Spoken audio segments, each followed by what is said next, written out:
Okay, Michael, thanks for your return. Now to the reaction to President-elect Trump's threat to hit Canada and Mexico with tariffs on day one of his new administration. Two countries are pushing back.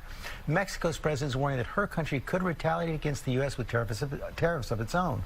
Chief Business Correspondent Rebecca Jarvis here with the story. Good morning, Rebecca. Good morning to you, George. Nice to see you guys. And he is threatening Mexico and Canada with those tariffs unless they crack down on the flow of migrants and drugs. They are pushing back, but it is American consumers who could end up paying the biggest price.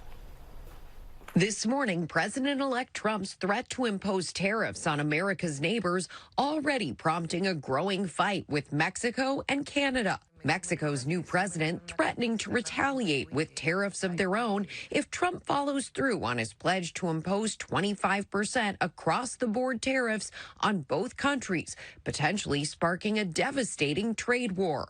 No es aceptable. Mexico's president says tariffs are not acceptable and it would cause inflation and job losses in the U.S. and Mexico. Adding later, Mexico respects Trump, but we also ask respect for ourselves. To the north, in Canada, an emergency session of Parliament where Prime Minister Justin Trudeau, who's had a rocky relationship with Trump, is trying to calm nerves, speaking to Trump within hours of him posting his threat Monday night. What we will do is stand up for Canadian jobs, as we have before, as we will continue to. Stand up for the prosperity we create when we work together. But analysts believe the damage wouldn't be limited to overseas. Several major companies have already made clear American consumers would pay much of the cost of any tariffs. With inflation still cooling, Americans could be hit with higher prices for electronics, cars, hardware, groceries, and even gasoline.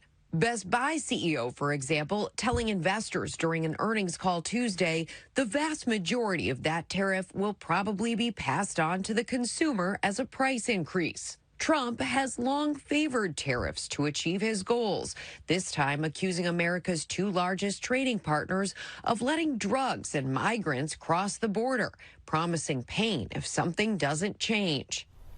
And the question now is how much of that tough talk actually becomes action when you look at President-elect Trump's cabinet, his economic cabinet. Many of them are seen by Wall Street as more moderate on tariffs.